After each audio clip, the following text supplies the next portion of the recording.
एक बार पहले आप लोग ताली बजा दीजिए और उसके बाद बिल्कुल शांति से सावधान की मुद्रा में खड़ा रहिए, नहीं तो मैं मानसिक रूप से संत आदमी हूँ, मुंह से कुछ उल्टा सीधा निकल जाएगा और पड़ जाएगा।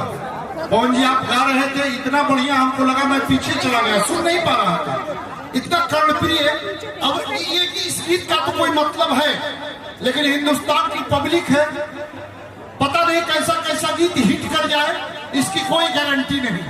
एक फिल्म आई थी जिसका गाना बड़ा हिट हुआ था कि मेरे गोरे गोरे गाल मैं क्या करूं, और पवन जी बताएंगे किराए पर दे दूं। एक और बड़ा गाना हिट हुआ कि मेरी नीली नीली आंखें मैं क्या करूं, फोड़ ले। अब दूसरा कोई थोड़ी बताएगा कांटा लगा चप्पल पहनकर क्यों नहीं गई थी, पत्थरों से आज मैं टकरा गया, अंधे थे। एक और गाना बड़ा हिट हुआ था जिसमें माधुरी दीक्षित 4-4 फीट जंप करके गा रही थी, मेरा पिया घर आया हो राम जी। सबका पिया अपने ही घर में जाता है, किसका पिया पड़ोस में जाता है। हाँ ज्यादा पिया होगा तो इसकी कोई गारंटी नहीं है। एक और गीत बड़ा हिट हुआ था पवन जी कि सुहाग रात है घूंघट उठा रहा हूं मैं। किसके बात पर एहसान कर रहे हो भाई, शादी तुम्हारी हुई है तो तुम्ही ना घूंघट उठाओगे। अगर तुमसे नहीं उठता है तो इस काम के लिए दीपक जी तो परमानेंट तैयार रहते हैं, ये कर सकते हैं ये काम। एक और गीत बड़ा हिट हुआ कि छत पे सोया था बहनोई, मैं तन्ने समझ के सो गई, मुझको राजी माफ करना गलती मारे से हो गई। जब छत पे बहनोई सोया था तो तू गई क्यों, और उसके बाद कुछ उल्टा सीधा हुआ तो तुम अब राणा जी को काहे फंसा रही हो भाई, है? इस टाइप का गीत आया। तब तक एक बच्चा बीच में खड़ा हो गया, हमसे कहा कि अंकल चलते चलते यूं ही रुक जाता हूं मैं, गाते गाते चुप हो जाता हूं, क्या यही प्यार है।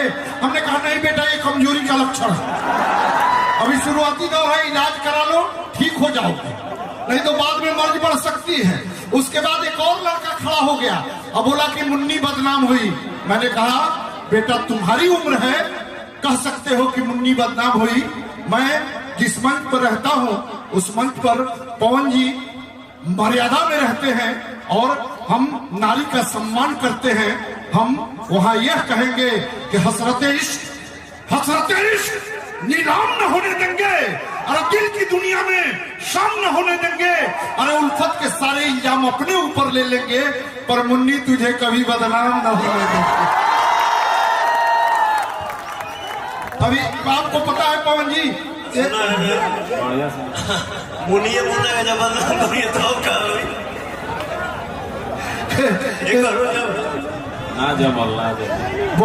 वो मैं बता दूं, तमाम आंधी तूफान आएंगी, शेर हमेशा शेर ही रहता है, हम जानते हैं।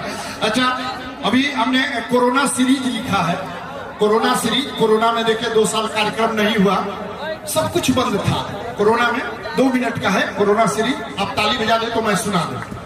सब कुछ बंद था भाई साहब, सरकार की एडवाइजरी आई कि हमें कोरोना से डरना नहीं है, कोरोना से लड़ना है। दूसरी एडवाइजरी आई अब हमें कोरोना के साथ ही रहना पड़ेगा। हमको डर लगा कि तीसरी एडवाइजरी में ये ना आए कि कोरोना यही रहेगा, हम ही को जाना पड़ेगा। पहले लोग छींकते थे तो आदमी जाता हुआ रुक जाता था कि कहीं मेरा काम न बिगड़ जाए, आज कोई छींकता है तो आदमी भाग जाता है कहीं मेरा काम ही न तमाम हो जाए।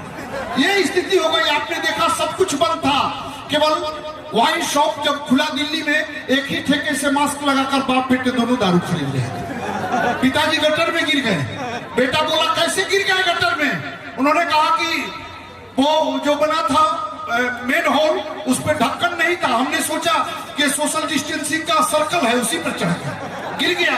आपने देखा सब कुछ बंद था, ब्यूटी पार्लर तक बंद थे, पत्नी का मुंह बहुत भयानक दिखता था।